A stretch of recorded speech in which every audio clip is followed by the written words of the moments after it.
Hello students, mean value theorem में अपनी जो अगली थ्योरम आती है रोज थ्योरम के बाद, वो आती है Lagrange mean value theorem, LMVT। LMVT Lagrange mean value theorem जो है, हम इसे एक तरीके से एडवांस वर्जन बोल सकते हैं। किसका? रोज थ्योरम का। भाई ऐसी कहानियाँ हैं, अब कितनी सच्चाई है कितनी नहीं है ये मुझे नहीं पता, कि भाई लैग्रेंज जो है रोज थ्योरम का असिस्टेंट था। अब लैग्रेंज रोज थ्योरम का नहीं, रोज का असिस्टेंट था। तो रोज तो थ्योरम दे के निपट लिए, रहे लैग्रेंज, उन्होंने जो कुछ और आगे उसमें ऐड ऑन कर दिया और कुछ आगे ऐड ऑन करके अपनी नई थ्योरम दे दी, रोज थ्योरम। अब यार इसमें कितनी सच्चाई है कितनी ऑथेंटिसिटी है इसके बारे में मैं कुछ क्लेम नहीं करता, बस लैग्रेंज मीन वैल्यू थ्योरम में बता सकता हूँ कि लैग्रेंज मीन वैल्यू थ्योरम आखिर है क्या। It's an step ahead of rose theorem, कि भाई रोज थ्योरम का एक आगे स्टेप वर्जन है। कैसे है रोज थ्योरम का आगे एक स्टेप वर्जन, ये देखते हैं। पहले तो इसका स्टेटमेंट देखते हैं कि इसका स्टेटमेंट क्या है। तो लिखिए, इसमें स्टेटमेंट लिखिए, if fx is a number one continuous function in close interval a to b, let fx is a continuous function in close interval a to b, कि भाई fx क्लोज इंटरवल a से b में continuous function है। Number two differentiable function in open interval a to b, कि भाई open interval a से b में ये फंक्शन कैसा है? डिफरेंशिएबल है। अब स्टेटमेंट क्या है भाई? ये तो दो कंडीशन हो गई LMVT को पूरा करने के लिए, ये दो हमारे पास क्या हो गई? कंडीशन, कि fx is a continuous function in close interval a to b and fx is a differentiable function in open interval a to b। इसमें जो रोल्स की थर्ड कंडीशन है ना, कि f of a और f of b बराबर होगा, वो नहीं है।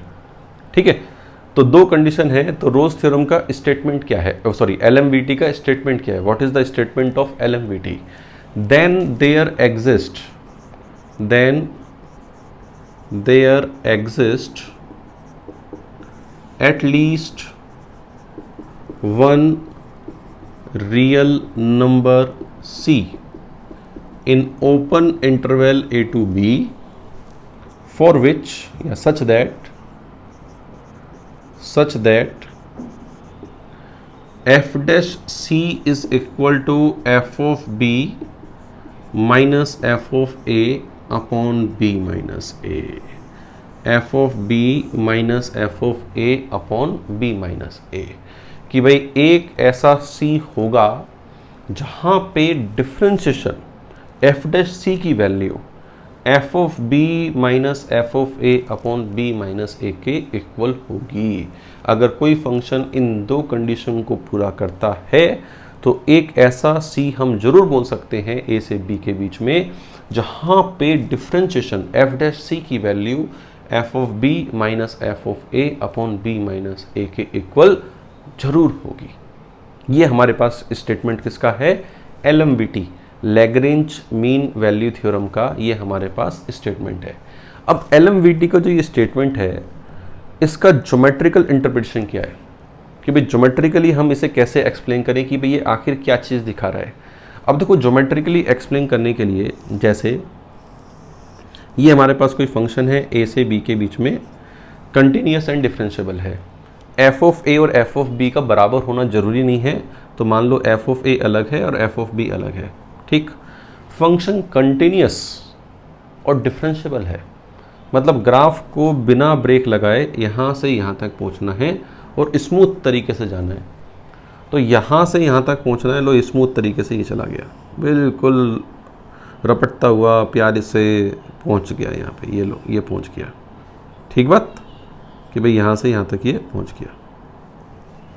ठीक, ये है f ऑफ a, ये है f ऑफ b, फंक्शन यहाँ से यहाँ तक पहुँच गया। सही बात।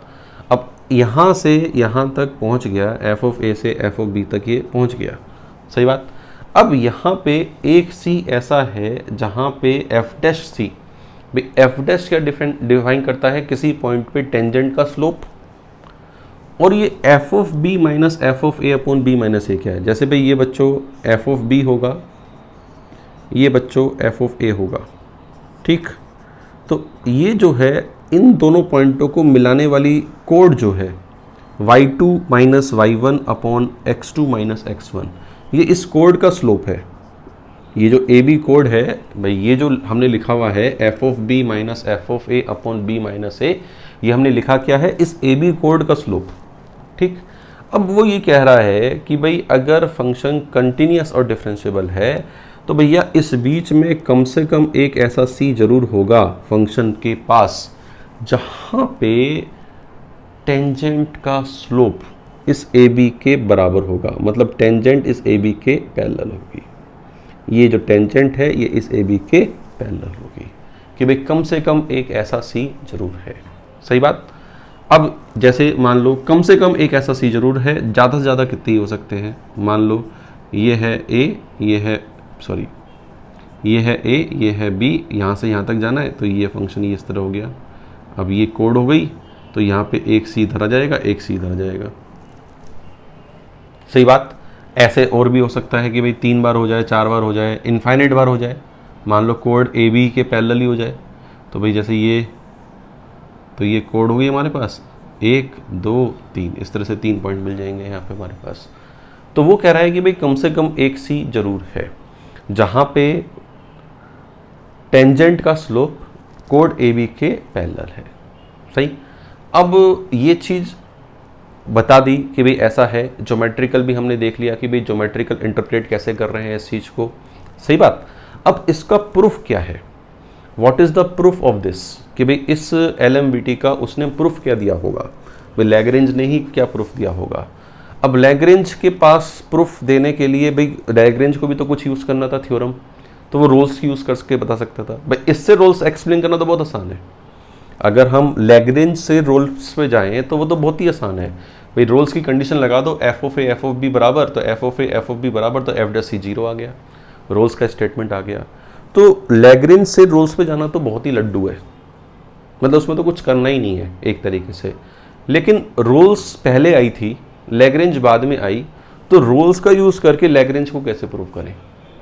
अब रोल्स का यूज़ करके लैग्रेंज को कैसे यूज़ करें, जैसे हमें मतलब एक फंक्शन पे रोल्स लगानी है और हमें ये बताना है कि एफ डैश सी बराबर F of B minus F of A upon X, F of B minus F of A upon B minus A, ये बताना है।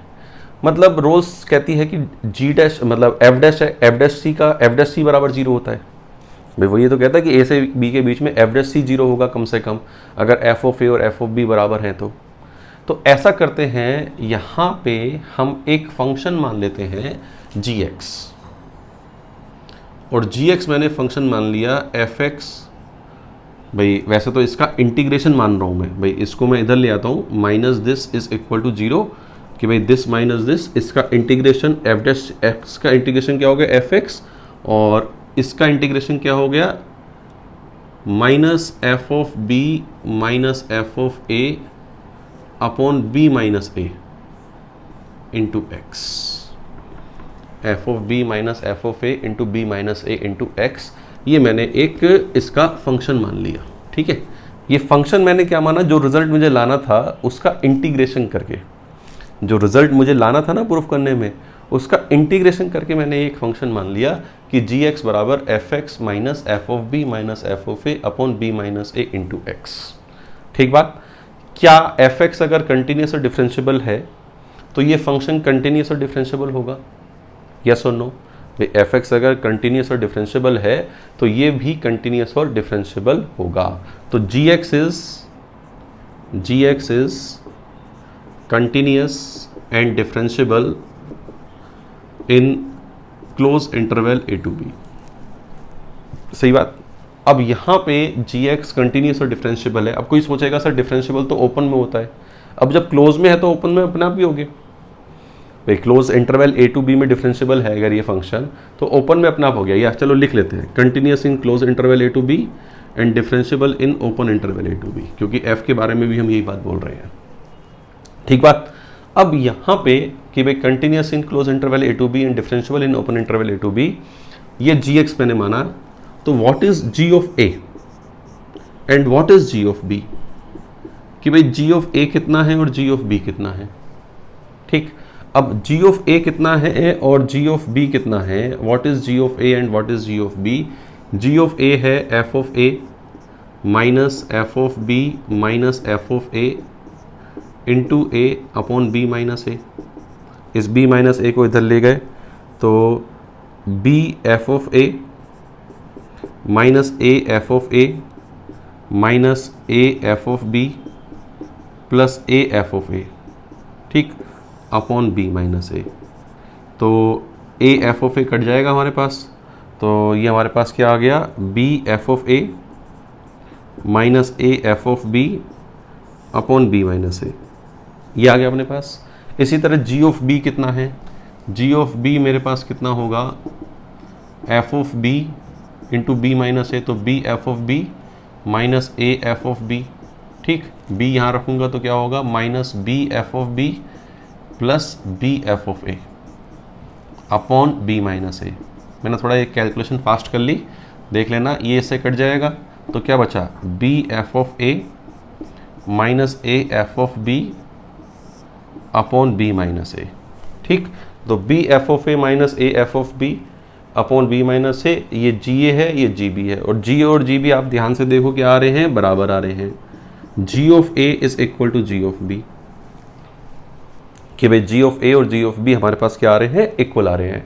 अब जी ऑफ ए और जी ऑफ बी दोनों इक्वल आ रहे हैं तो क्या रोल्स थ्योरम एप्लीकेबल है, यस।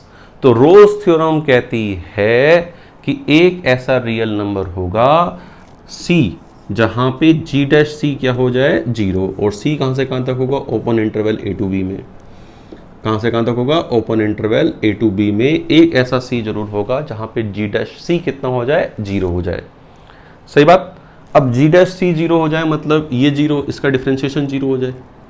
इसका डिफ्रेंशिएशन क्या होगा, एफ डैश सी, भाई इसका एफ डैश, इसका डिफ्रेंशिएशन क्या होगा, के एक्स है तो के minus F of B minus F of A upon B minus A is equal to zero.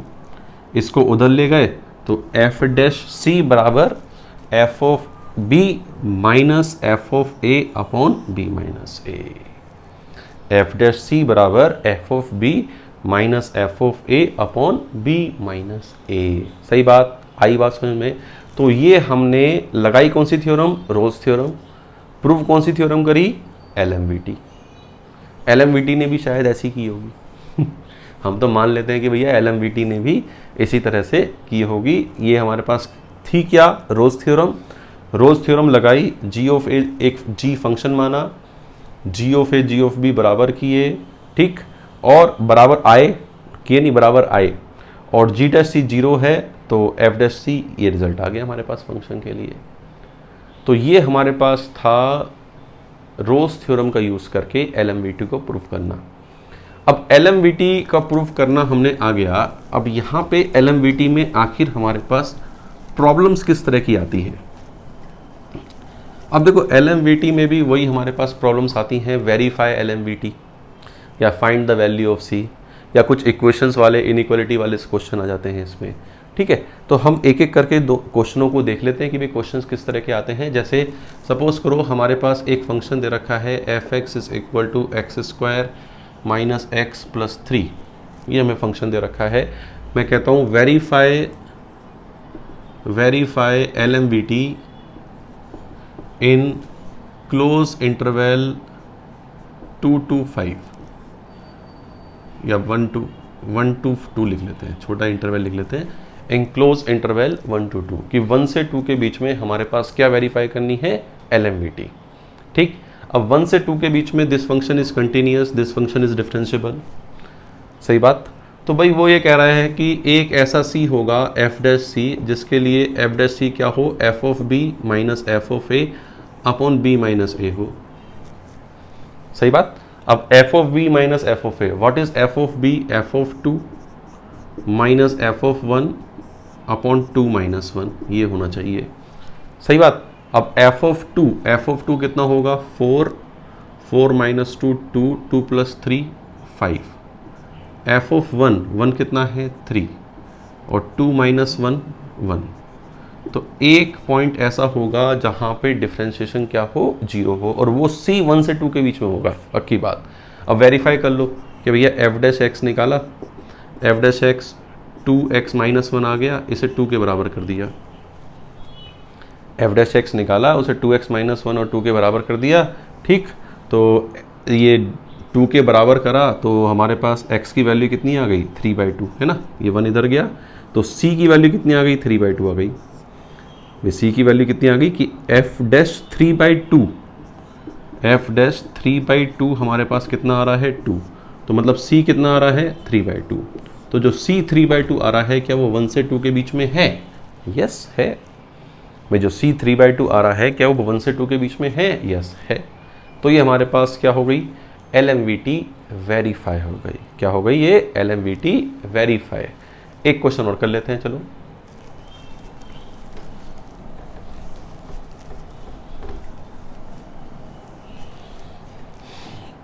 जैसे fx हमें दे रखा है √x² - 4 verify LMVT, verify LMVT in 2 to 4 कि भाई क्लोज इंटरवल 2 to 4 में हमें वेरीफाई LMVT करनी है। ठीक है, अब वेरीफाई LMVT करनी है तो LMVT का स्टेटमेंट लिख लेते हैं। एक C ऐसा होगा जहाँ पे f डैश C कितना हो f(4) - f(2) अपॉन व्हाट 4 - 2। एक C ऐसा हो जाए। अब व्हाट इज f(4)? f(4) कितना हो गया 16 और 16 - 4 12 एंड 12 का 3√2, सॉरी 2√3, कितना हो गया 2√3 12 के लिए। और f(2) कितना हो गया 0 और ये कितना हो गया 2। तो वो कह रहा है कि भाई एक C ऐसा होना चाहिए जहाँ पे डिफ्रेंशिएशन √3 के बराबर हो जाए। अब वो C ढूंढते हैं अब कि वो C क्या है, और C 2 से 4 के बीच में आएगा। ठीक है, ये भी बात है LMVT की। अब हमने इसका डिफ्रेंशिएशन किया f डैश x, तो इसका डिफ्रेंशिएशन क्या हो गया x upon √x² - 4 1/2 √x² - 4 into 2x, 2 से 2 कट गया। सही, इसको मैंने किसके बराबर कर दिया √3 के बराबर कर दिया। भाई इस डिफ्रेंशिएशन को मैंने किसके बराबर कर दिया √3 के बराबर कर दिया। इसको इधर ले आया, उसको इधर ले गया, स्क्वायर कर दिया। x² upon 3 is equal to x² - 4। ठीक है, ये आ गया मेरे पास, तो इसको इधर ले गए 2x² upon 3 is equal to 4, ये 2 आ गया और x² इज इक्वल टू 6 आ गया। तो x कितना आ गया ±√6 आ गया। ठीक, अब ±√6 में हमें तो 2 से 4 के बीच वाला चाहिए, तो 2 से 4 के बीच में c क्या है √6। भाई 2 से 4 के बीच में c क्या है √6, तो value of c will be √6 in this case, कि भाई c हमारे पास क्या है √6। x² - 4 2x²/3, yes the value of c will be √6। तो ये हमारे पास क्या हो गया रोल्स थ्योरम वेरीफाई करने वाली प्रॉब्लम हो गई, सॉरी LMVT वेरीफाई करने वाली प्रॉब्लम हो गई कि भाई आखिर हम LMVT को कैसे वेरीफाई करते हैं। यस, तो उम्मीद करता हूँ कि जो मैंने आपको डेरिवेशन बताया है LMVT का रोल्स थ्योरम यूज़ करके प्रूव करना, ये आता है, ये बोर्ड में अपने सीधा पूछा भी जा सकता है कि using Rolle's theorem prove LMVT। 6 number का क्वेश्चन होगा या पक्का, कम का नहीं होगा। ठीक है, तो ये चीज़ हमें ध्यान रखनी है और ये वेरीफाई करने वाले क्वेश्चन कैसे आते हैं ये हमें देखना है। उम्मीद करता हूँ इस वीडियो लेक्चर को देखने के बाद LMVT की जो पिक्चर है वो बिल्कुल क्लियर, क्रिस्टल क्लियर हो गई होगी। उसमें आपको कोई दुख नहीं होगा, कोई रोना नहीं होगा कि सर ये LMVT क्या है। ये बच्चों को बहुत परेशान करती हैं, छोटी छोटी चीज़ें हैं कुछ नहीं, लेकिन बस वैसे ही परेशान करती है। तो ये अब आपको परेशान बिल्कुल भी नहीं करेगी आफ्टर वॉचिंग दिस वीडियो। आप मेरे सारे वीडियो शुरू से आखिर तक पूरे देखा करो और नोट्स बनाया करो। नोट्स बनाओगे तो आप चीज़ों को अच्छी तरह से सीखोगे। सिर्फ देखोगे सीखोगे तब भी, लेकिन उतना अच्छी तरह से नहीं। और साथ के साथ अगर नोट्स बना रहे हो तो फिर तो मतलब आनंद ही है, आनंद ही आनंद है। तो अगर LMVT सीखने में आपको आनंद आया है तो फटाफट लाइक करो और अपना जो फीडबैक है वो कमेंट बॉक्स में ज़रूर लिखो। Thank you very much.